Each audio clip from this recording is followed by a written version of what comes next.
नदिया के पार का ये गाना है। देखिए कितना पुराना गाना है लेकिन आज भी लोग सुनते हैं। अरे साची कहे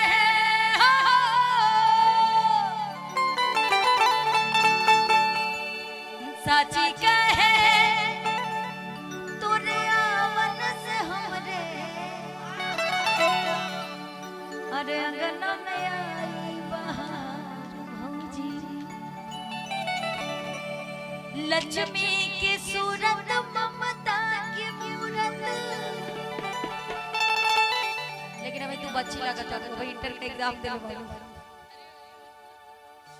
लक्ष्मी की सूरत ममता की मूरत अरे लाखों में एक हमार भौजी लाखों में एक हमार भौजी।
कुछ बजाना है तो पता है क्या बजाइए, उसी में एक धुन है।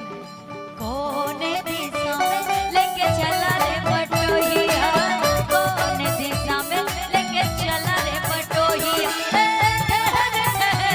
ये सुहानी सी गगन जरा ठहर ठहर ये सुहानी सी गगन जरा देखन रे कोने दिशा में लेके चला रे पटोहिया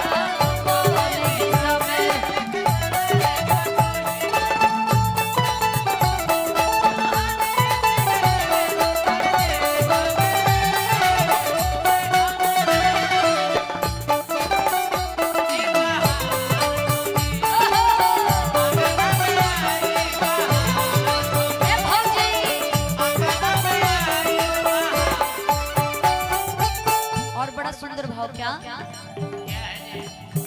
ई घर था भूतन को डेरा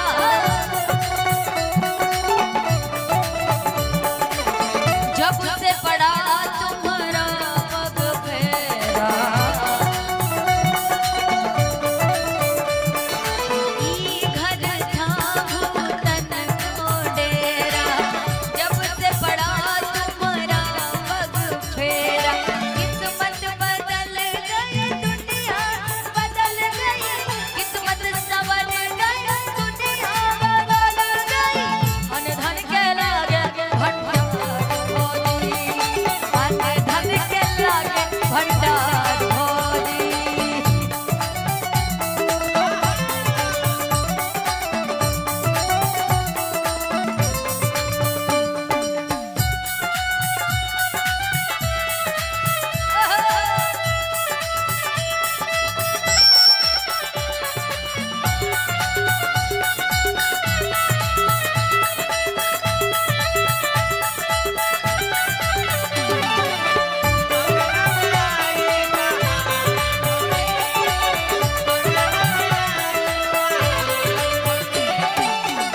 लेकिन कृतिका के देवर हुई है।